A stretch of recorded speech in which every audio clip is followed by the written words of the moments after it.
Assalamualaikum warahmatullahi wabarakatuh.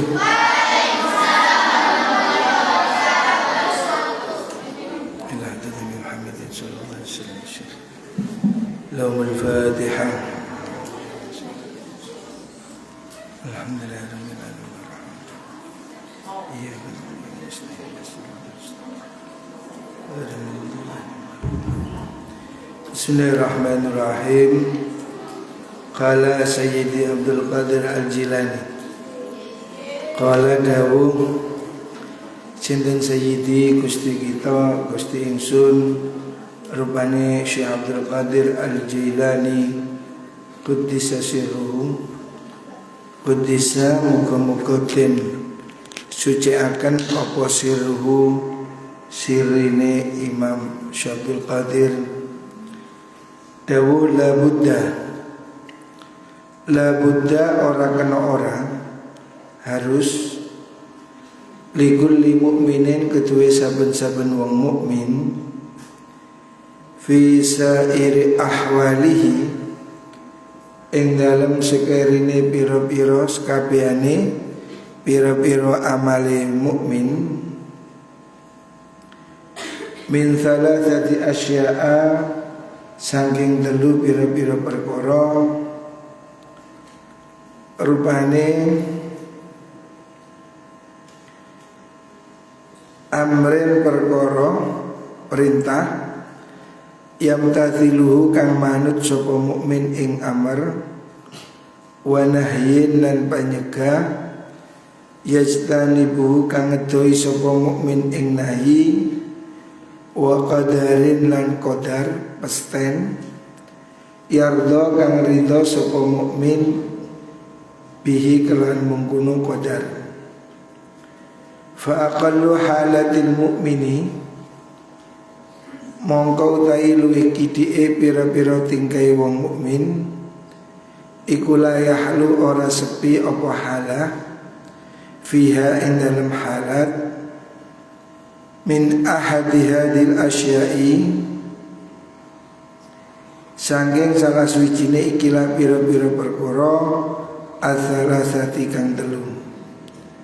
Faya bagi mongko sayukja lahu kedue mukmin apa al-yulzima yen to netepaken sapa mukmin hamaha ing nejo mengkono salasa qalbahu ing atine mukmin wa yuhadditsu lan gunemi biha kelawan mengkono salasa nafsahu ing awak dhewe ne mukmin wa ya'khudhu lan ngalap sapa mukmin al jawariha ing pira-pira anggota biha kan mengkono salasa fi sairi ahwalihi ing dalem sekabehane pira-pira tingkahe mukmin. Berkata Syekh Abdul Qadir Al-Jilani, semua orang mukmin itu tidak terlepas dari tiga hal. Yang pertama, perintah yang harus dilaksanakan, perintah Allah yang harus dilaksanakan. Yang kedua, larangan yang harus dijauhi. Yang ketiga, takdir yang harus diterima. Jadi dalam hidup ini tiga hal ini yang harus selalu dilakukan. Ada tiga hal penting yang harus dilakukan setiap saat: menjalankan perintah, menjauhi larangan, menerima takdirnya Gusti Allah. Setiap hari harus kita sadari ini, apa yang diperintah, apa yang dilarang, dan terimalah kehendak Gusti Allah. Tetapi kita tidak boleh pasif. Menerima takdir itu setelah berusaha semaksimal mungkin, kemudian hasilnya serahkan pada Gusti Allah. Tanam dulu, cari bibit, dipacul, ditanam, dipupuk, setelah itu pasrah. Semoga tumbuh baik, harganya bagus. Tapi kalau nggak nanam terus pasrah, tidak bisa. Jadi tawakal itu harus diimbangi dengan ikhtiar. Wal maqalatu tsalitsa, utawi dawuh kang nomor 3. Ustania, berarti kamu nggak ngerti tes pendengaran.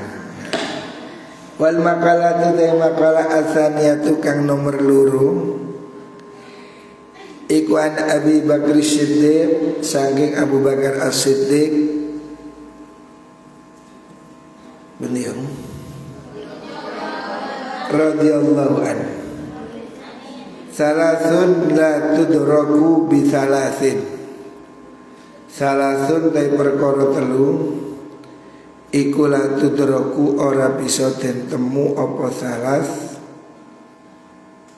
ora bisa den temu bisa lasin kelawan perkara kang 3. Ada 3 hal yang tidak bisa dicapai dengan 3 hal. Aitalatu khisalin, tegese utawi 3 perkara iku la tutlabu ora kena den supre, tidak bisa dicari. Bitalasati asya'a, kelawan 3 piro-piro perkara. Ada 3 hal yang tidak bisa dicapai dengan 3 hal yang lain. Apa itu? Yang pertama al-ghina, suki, bil muna, kelawan ngelamun. Kamu tidak akan bisa kaya hanya dengan melamun saja. Mimpi, melamun, seandainya, andai kata, jika. Kamu tidak akan kaya dengan melamun. Kamu harus mau bekerja.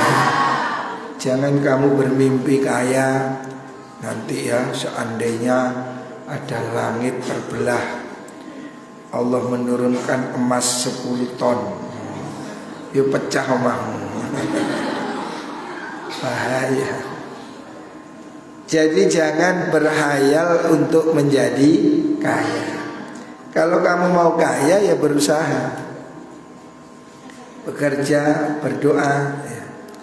Bidhamil mimi kelan dhamai mim, jam'u maniyatin jam'i lafad maniyah. Ai fala yahsulu, tegesi ora bakal hasil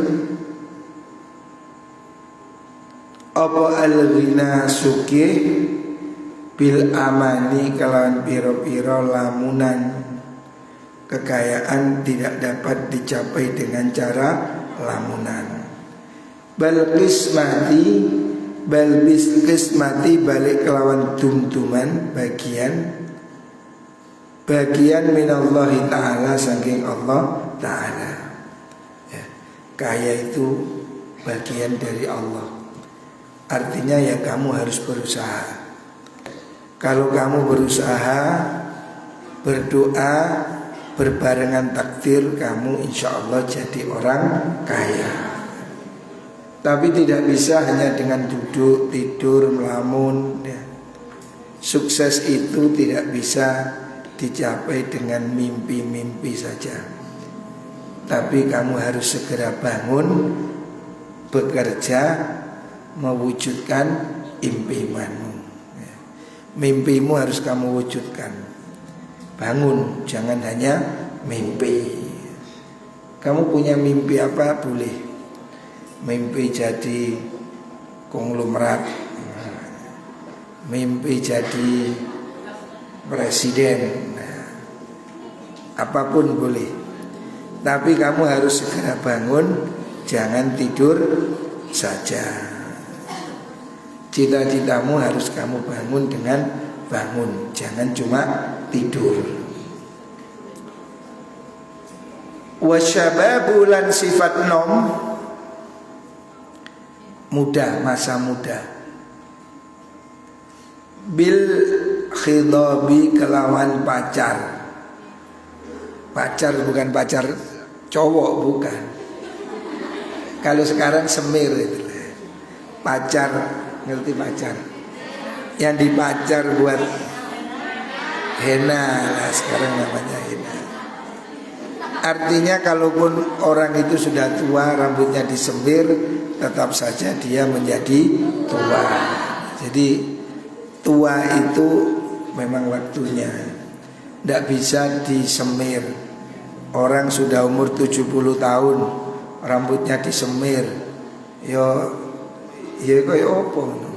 Wong wis perot, rambutnya ireng, lucu, kayak pendoli korek. Ya kalau kamu masih muda, masih gadis, bersolek ya pantas pakai MS Glow, glowing. Nah kalau nenek umur 75 tahun glowing, Pak yo gilap koyo koyo opo yo wis tuwek perot glowing, lucu ya. Ya artinya tidak menarik. Makanya mumpung kamu masih muda, remaja, lakukan apa yang kamu inginkan dengan sungguh-sungguh. Mumpung kamu masih punya kekuatan. Kalau kamu sudah umur 70 tahun, nenek-nenek mau pakai bedak, yo kayak kucing diwedaki.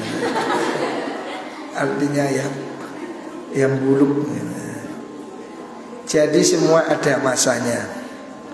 Hari ini kamu masih remaja, jangan malas. Kamu harus rajin, pinter, sukses, punya suami yang ganteng. Kok aminnya tambah keras? Suami ganteng belum tentu bahagia, apalagi jelek.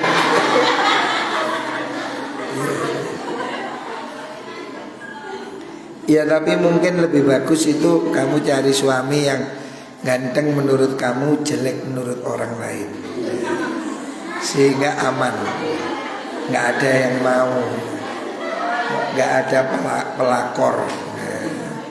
Sekira orang lain melihat merem, cuma kamu tok yang bilang ganteng.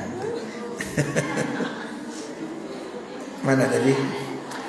Fala yaksulu tegesi ora hasil apa asyababu enom, masa muda tidak akan kembali bi khidabi sya'ri kelawan nyemir rambut, bil hinai kelawan hena. Hena itu ya semir, pacar, kalau zaman dulu pacar. Wa nahwihi lan sekabehane hina. Walaupun disemir ya kelihatan kalau tua, tidak bisa dihindari. Wal maqalatu budiun wasihatu lan kesehatan bil adwiyati kelawan piro-piro obat. Sehat tidak bisa dibeli dengan obat. Jadi gaya hidup sehat itu penting. Mumpung masih muda kamu harus gaya hidup sehat. Nanti kalau sudah tua, sudah ketergantungan obat. Termasuk anak laki-laki jangan merokok, itu jelek. Merokok itu efeknya jelek. Orang merokok itu tidak bagus. Anak perempuan juga nggak senang. Kamu senang nggak? Suka. Dengerin anak cowok-cowok itu. Anak perempuan tidak suka laki-laki merokok. Kadang-kadang anak laki-laki yang GR, kalau nggak merokok kurang jantan. Apanya? Terus itu merokok itu jelek, hitam, bau, kayak mencium asbak. Nggak main.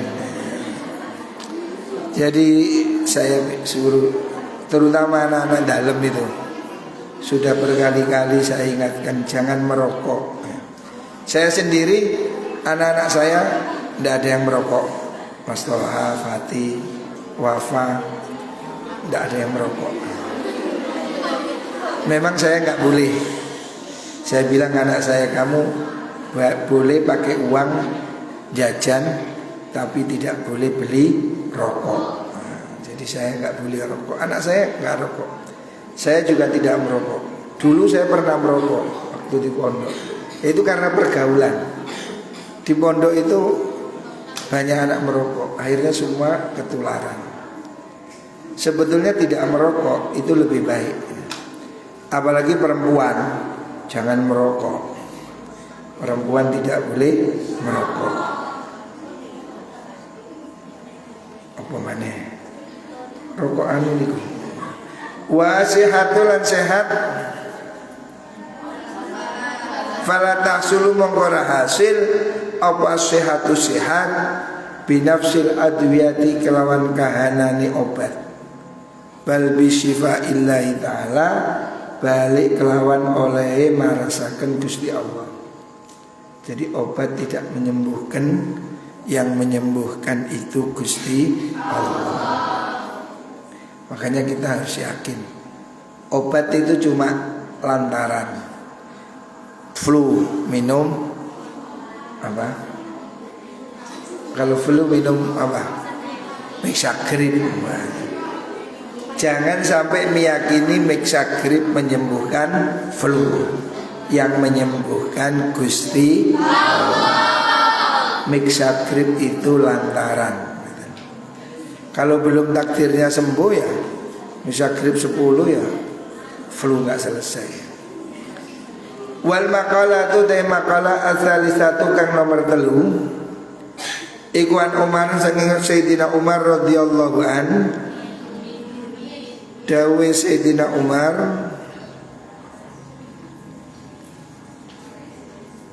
husnut tawaddudi utawi gawus baguse asi-asian. Husnut tawaddud itu sopan santun, pergaulan yang baik. Ail mahabbati tegese demen, mencintai, ilan nasi maring menungso, iku nisful akli separune kecerdasan akal. Jadi orang yang bisa bergaul itu perlu kecerdasan. Mudah bergaul, gampang menyesuaikan, beradaptasi ya. Itu kecerdasan, namanya kecerdasan emosional. Ada kecerdasan akal, IQ, ada IQ, ada EQ. Jadi kecerdasan emosi. Tidak semua orang mudah bisa bergaul dengan orang lain. Ada orang yang sikapnya itu ngamuan, medit, judes, ketus. Nah, itu termasuk kurang cerdas. Jadi kita ini harus punya kecerdasan untuk bisa bergaul dengan orang lain. Jadilah orang yang lembut, yang menyenangkan, yang merendah. Kama kaya perkara wa kang riwayataken sapa Ibnu Hibban wa Tabrani lan Imam Tabrani wal Baihaqi lan Imam Baihaqi an Jabirin saking sahabat Jabir bin Abdullah anna Nabi sallallahu alaihi wasallam qala dawu sapa Nabi mudaratun nasi utawi ngalusi menungso, maksudnya bersikap lemah lembut pada manusia. Mudarah itu bermanis-manis. Walaupun kita itu tidak senang, tapi jangan menunjukkan sikap nggak senang. Rasulullah SAW pernah didatangi orang yang Nabi sangat tidak senang. Tapi ketika dia datang, ya Nabi sapa, bicara, selesai. Nabi tidak menunjukkan ketus. Baru orang itu sudah pulang, Sayyidah Aisyah bertanya, "Lu Kanjeng Nabi, katanya jenengan gak seneng sama dia, kok tadi manis-manis saja, baik-baik aja." Nabi mengatakan orang yang jelek itu adalah orang yang dimuliakan karena takut kejelekannya. Artinya orang yang memaksa kita harus pura-pura untuk berbuat baik. Artinya Nabi sengaja begitu untuk menjaga, untuk nggak mau ribut gitu loh. Jadi walaupun kita tidak senang, tapi jangan menunjukkan wajah cemberut atau ketus gitu ya. Itu namanya mudarah. Mudaratun nasi te ngalusi menungso iku sedekahun sedekah. Kamu memasang muka ramah itu sedekah. Ya. Ketemu siapapun senyum ya. Jangan merengut walaupun kamu gak suka ya. Jangan buang muka meskipun kamu tidak suka. Tunjukkan kamu itu orang yang baik ya. Berusahalah tetap tersenyum, berusahalah untuk memaafkan, bahwa kamu lebih baik, bahwa kamu lebih dewasa gitu. Jangan mendendam walaupun kamu gak senang ya. Itu mudarah atau husnul tawaddud. Ai mulatafatun nasi utai ngalusi menungso, bersikap lembut ya. Bersikap lembut, ramah, bil qauli kelawan ucapan, ngomong yang halus, belajar ngomong tidak nyenggerak. Kan ada orang sih ngomongnya nyenggerak. Nanti masak, nanti ngarep, jangan sengak. Tukon di komburi, nanti ngarep. Ya jangan gitulah. Jangan menunjukkan sikap tidak menyenangkan. Ya mesti orang melaku itu kok mburi nang ngarep. Tapi kan bukan itu. Usahakan ngomong yang halus, jangan membentak, apalagi meso. Ada yang meso. Dilarang meso kan udah saya tulis. Santri apa itu? Apa itu? Harus sopan. Ya apa itu? Hah? Jadi kamu harus bisa menghadapi semua orang dengan sopan. Terutama ucapan. Orang kalau kesenggerak, luka karena lisan lebih tajam daripada pedang. Orang luka pedang bisa sembuh, tapi luka omongan bisa terkenang selama-lamanya. Pasti kamu jangget, diilokno umpamanya, atau dipisui. Kamu suatu saat pasti terus ingat. Jangan lukai orang dengan ucapan. Wal fi'li lan penggawe ataupun perbuatan. Jangan usil, nyanyil, jawil. Semuanya tidak boleh usil. Kadang ono arek ngene usil. Sandali koncone disingitno. Enggak boleh usil. Jangan usil pada orang. Kamu tentu tidak mau diganggu. Kalau tidak mau diganggu, jangan mengganggu. Ukur dengan dirimu. Jadi perlakukan orang lain seperti kamu ingin diperlakukan. Ini aturan emas dimanapun. Kalau kamu menghormati orang, kamu pasti dihormati. Jadi berbuat baik itu sesungguhnya berbuat baik pada dirimu sendiri. Uyusabu dan ganjar sapa wong alaiha ing atase mulatofa sawaba sedekati kelawan ganjarane sedekah. Orang yang ucapannya halus, perbuatannya sopan, itu dapat pahala sedekah ya. Jadi sedekah tidak pakai uang. Kata Rasulullah sallallahu alaihi wasallam, tabassumuka fi wajhi akhika sedekah. Kamu senyum di depan temanmu itu sedekah. Jadi kamu harus melatih senyum. Senyumnya yang presisi, kanan kiri. Kalau perlu kasih penggaris sama kaca 1 cm 1 cm. Harus lurus, jangan mencep. Belajarlah tersenyum yang apa? Yang merekah gitu. Orang itu dengan tersenyum itu sudah membuat image orang itu baik. Walaupun kamu itu biasa, tapi kalau kamu senyum, orang itu senang. Senyum itu bahasa yang universal. Seluruh dunia ini paham. Inggris, Amerika, Arab, senyum itu paham. Jadi kamu tidak perlu terjemah. Bahasa yang paling mudah diterima adalah senyum. Biasakan senyum.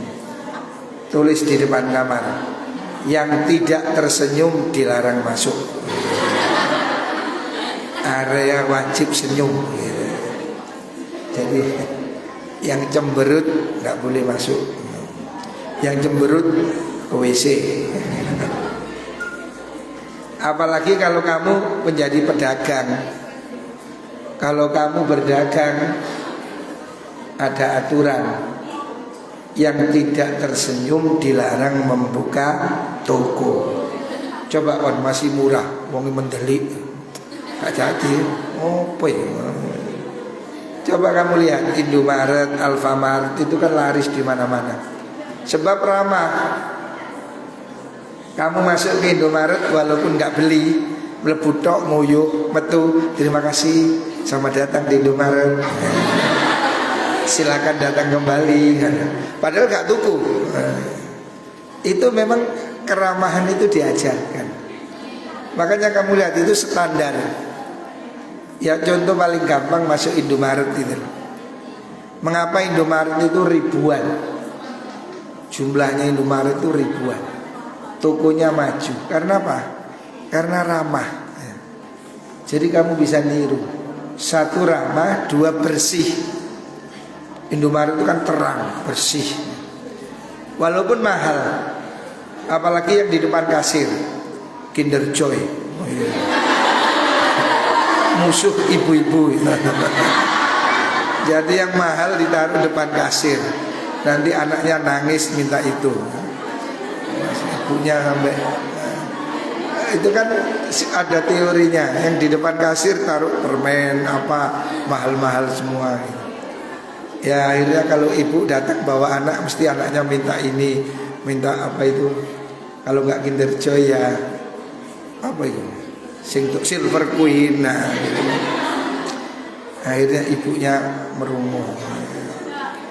Makanya dagang itu ada ilmunya, ada seninya. Ya salah satunya senyum. Wa kana lan ono iku min mudaratihi saking oleh ngalusi kanjeng Nabi. Di antara sifat halus apa itu? Kelembutan Nabi Muhammad sallallahu alaihi wasallam. Annahu satune Nabi iku la yadhumu ora tau nyacat sapa kanjeng Nabi ta'aman ing panganan. Nabi tidak pernah mencaci makanan walaupun tidak enak. Pernah suatu saat Rasulullah SAW ada seorang sahabat datang bawa kurma yang baru dipetik. Kurmanya agak mentah. Nabi cicipi 1, kecut. Maka oleh Nabi dimakan sendiri. Orang-orang gak dikasih. Begitu orangnya pulang, sahabat heran. Loh, Nabi biasanya dibagi kok tidak dibagi? Iya, ini karena kecut. Nanti kalau saya bagi kamu bilang kecut. Kasihan yang bawah. Jadi Nabi saking jaga perasaannya yang bawah, itu anggur kecut dimakan sendiri. Pura-pura enak, seger. Setelah orangnya pulang, baru sahabat kecut. Nah, hanya karena Nabi tidak mau mengecewakan orang lain. Jadi Nabi tidak pernah mencaci makanan. Walayan harulan orang tahu bentak.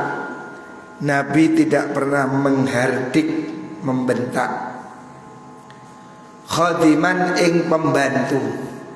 Nabi tidak pernah membentak pembantu. Ya namanya pembantu kadang kan keliru atau salah, mecahkan gelas umpamanya. Nabi tidak pernah memarahi pembantu ya. Kasihan walaupun dia salah. Wala yadribulan ora tau mukul sapa Kanjeng Nabi. Kanjeng Nabi tidak pernah memukul imro'atan ing wong wadon. Nabi tidak pernah memukul perempuan. Pada istrinya pun Nabi tidak pernah memukul. Jadi itu etika. Suami tidak boleh memukul istri. Walaupun Al-Quran membolehkan. Al-Quran membolehkan, tapi itu sebagai langkah yang terakhir. Allah katakan dalam Al-Quran bagaimana? Bagaimana Al-Quran mengatakan bahwa laki-laki itu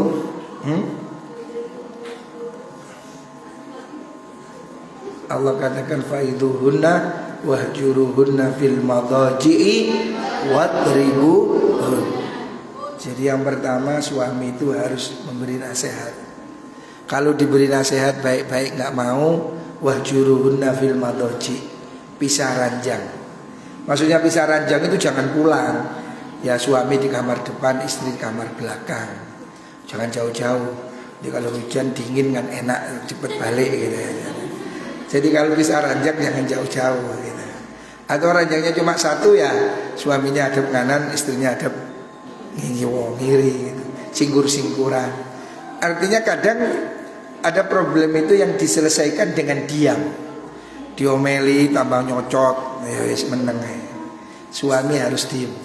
Diem 1 hari, 2 hari supaya istrinya perasaan. Jadi kalau kamu didiemin sama suami, jangan malah senang. Oh enak rek bojoku mingkem. Bukan begitu. Diem itu dalam rangka kamu supaya ngerti gitu lah. Ngomong wis capek, diomongin capek, diem. Itu solusi ya.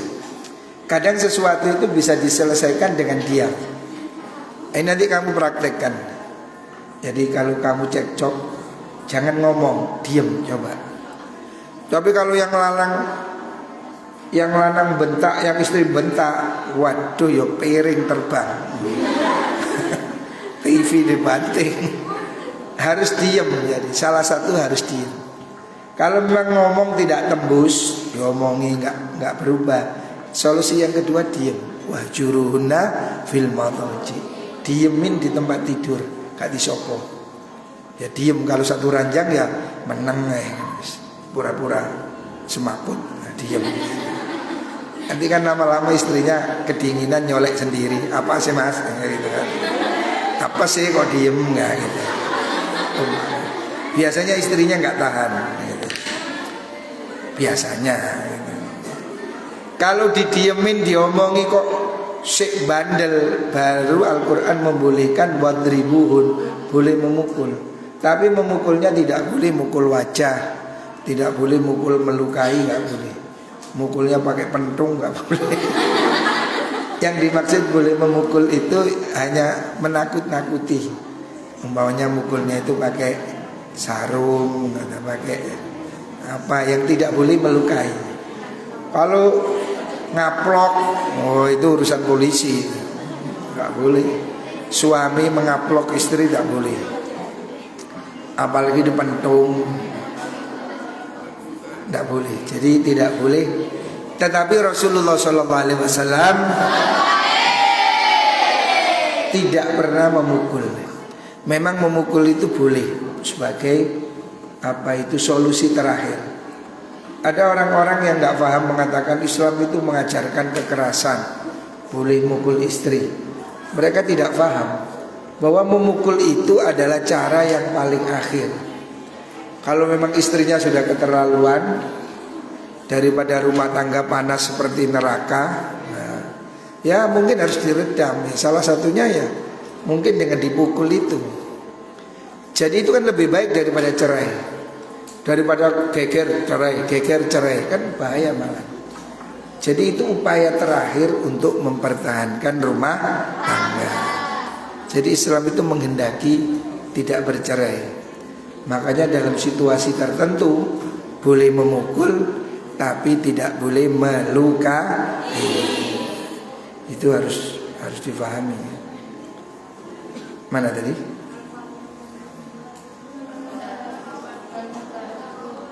Wal mudaratu utawi mudaroh, artine mudaroh ya utai mudaroh iku tarku dunya ninggal dunya li adriti ni krono are agomo. Mudaroh itu bisa berarti mengalah ya. Urusan harta mengalah demi urusan agama. Aksal mudahanati sewali'i mudahana. Kalau mudahana itu munafik, mudahana orang berpura-pura untuk mencari dunia, itu tidak boleh. Bersandiwara, pura-pura mustad tapi menipu, nah itu tidak boleh. Itu namanya mudahana. Wa husnul su'al utai baguse pitakon, bertanya yang baik. Iku nis'ailil ulama'i maring ulama, budayakan dialog diskusi bertanya.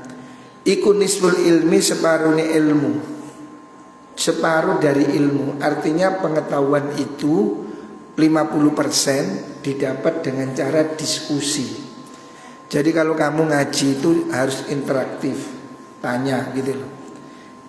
Jadi kamu jangan cuma melungu, jangan seperti botol kosong. Ini botol apa ini? Alhamdulillah. Ngaji jangan seperti botol kosong begini. Botol, kalau botol kosong diisi air masuk, diisi kencing juga, diisi uli juga masuk. Ngaji melungut tok kayak botol kosong. Harus dialog, tanya, ini kenapa begini begitu. Kamu juga harus membiasakan kritis ya. Jangan kayak botol kosong. Diisi opo-opo gelem ae. Delomong tok. Ngaji harus tanya, harus apa? Ya interaktif, sekolah juga begitu. Sekarang masih sekolah ya? Kalau sekolah itu duduk di depan, tanya gitu loh. Jangan sekolah tidur dong, rugi. Saya ini dapat keluhan dari MTS. Mana anak MTS? Anak MTS katanya banyak yang bolos. Kenapa ini? Jangan bolos ya. Rugi. Kamu datang ke sekolahan, perhatikan, kamu jalan kaki ke sekolahan, itu dapat pahala. Orang berjalan mencari ilmu itu seperti berjalan menuju surga. Is budal. Ngantuk yo dikluk-dikluk gak apa-apa. Pokoknya sekolah. Jangan sampai bolos. Ngantuk-ngantuk didik ya gak apa-apa. Tapi jangan bolos. Jangan tidur rumah. Ya ngantuk dikit-dikit biasa. Ya harus dilatih. Pundi wau? Li'anal ilma karena ilmu iku yaksulu hasil bihi kelawan soal. Ilmu itu hasil dengan cara bertanya. Wa husnul tadbiri utai bagusi aturan ai ijra'il umuri tegese nglakokaken pira-pira perkara ala ilmil awaqibi ing atase ngawuri pira-pira akibat. Maksudnya strategi mengatur perencanaan. Iku nisful ma'isyati separuhne ma'isyah, separuhne penguripan. Jadi kamu harus ada strategi. Ini akibatnya apa? Ini hasilnya apa? Gitu. Seperti hari ini kamu ikut kursus ya. Kursus apa? Yang itu kemarin Infokom. Ya, kamu ikut. Kenapa gak ikut? Siapa yang ikut? Ya kamu kelas 3 itu ikutlah gitu. Ujian. Jadi kamu harus banyak keterampilan. Itu sangat perlu untuk bekal kamu besok dalam kehidupan. Keterampilan harus. Jadi kamu harus punya banyak caranya. Termasuk komputer. Wa ya ta ma'isyah iku maksabul insani penggaweane menungso, penghasilan alladzi ya'isu kang urip sapa insan bisa babi kalan sebabe mengkono maksab. Jadi ekonomi atau kehidupan penghasilan apa? Ma'isyah. Ma'isyah itu apa sih? Penguripannya apa bahasa Indonesia? Penghidupan. Nah, maksudnya ya ekonomi itu dicapai dengan cara aturan, strategi, tadbir. Jadi kamu harus punya strategi. Ya seperti Indomaret, strategi. Kamu lihat Indomaret selalu jejer dengan Alfa. Mereka kok nggak takut saingan. Kita ini kadang kan takut saingan. Keliru. Indomaret itu mesti jejer berhadapan. Kenapa? Itu salah satu strategi. Jadi tidak takut bersaing. Kamu kalau masih takut bersaing ya nggak bisa maju. Kamu lihat Indomaret selalu jejer dengan Alfamart. Karena mereka itu berstrategi. Sehingga satu toko yang dibangun itu pasti sudah disurvei.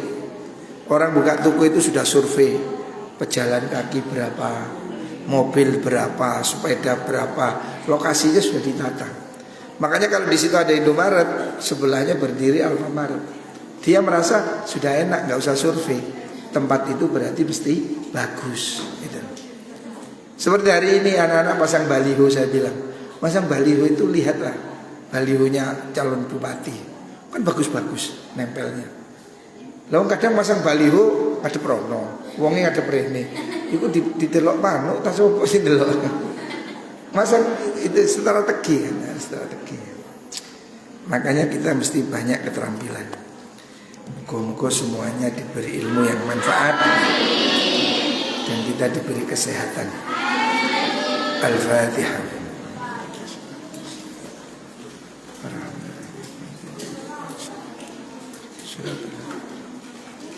Assalamualaikum warahmatullahi wabarakatuh.